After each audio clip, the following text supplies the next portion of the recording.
Amid everything else stocks are contending with, earnings have actually looked pretty good. For the third quarter, earnings per share are up by nearly 4% versus the third quarter of last year. Welcome to Trading Nation. I'm Eric Chemi, joined by Erin Gibbs of S&P Global and Craig Johnson of Piper Jaffray. So Erin, do earnings give you a reason to get bullish about stocks right here? Yeah, for a couple reasons. One, this is the first quarter where we've seen positive growth after 4 quarters of earnings contraction. So we've finally gotten out of that trough. And not only did we start the quarter thinking that we were going to lose 1%, like you said, and we're now up to almost 4% growth. So almost a 5% improvement. That's a nice big fat improvement for earnings surprise, even by normal standards. And we're still looking for even more positive numbers in the fourth quarter in 2017. So fundamentally, we look to be in good shape. And there have been some nice surprises in financials, information technology, and utilities, as well, of course, as improvement in the energy sector. So we see quite a few sectors that are really improving for next year. Craig, you're charting the S&P. Is there something that you're looking at that stands out that you think people might not be paying attention to right now? Well, what I think is so interesting is the earnings estimates have come up, and we're seeing the economy getting directionally better. Unemployment rate is coming down, but look what we've seen happen with the market since the August timeframe. A pretty steady sell-off. In fact, we've seen a lot of the market gauges we look at go in sell signals over the last several weeks and months in here. But earnings are coming up. So this is kind of, to me, really a setup of fear heading into the election, more so than being about the economy.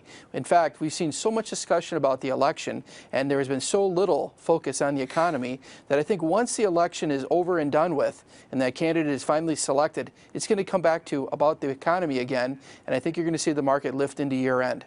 And real quick, I'm just going to throw a jump ball for whoever wants to take it. What is the deal with analyst estimates for earnings when you look going forward? Everyone always assumes we're going to see 15% a year from now. And then as we get closer and closer to that quarter actually coming, those estimates get dropped to basically zero expectations. Why does this happen over and over again? And will they ever learn to get it right? Part of it is company guidance. Companies like to guide so that there's always a beat.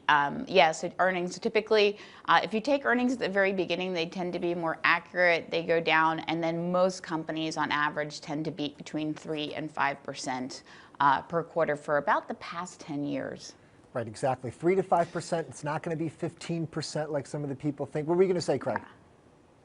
I was just going to add into that is that, analysts always are optimistic, and like Erin said, that their company guidance comes out and they're looking forward, but they always start out and kind of scale it back, and that's just typically what we've seen, and I don't think that that's ever going to change.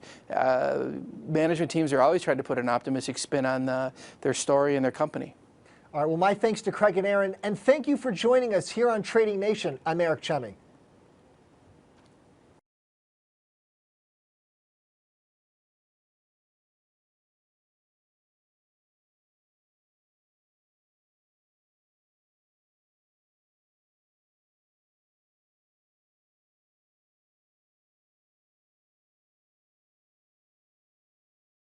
Hey there, thanks for checking out CNBC on YouTube. Be sure to subscribe to stay up to date on all of the day's biggest stories. You can also click on any of the videos around me to watch the latest from CNBC.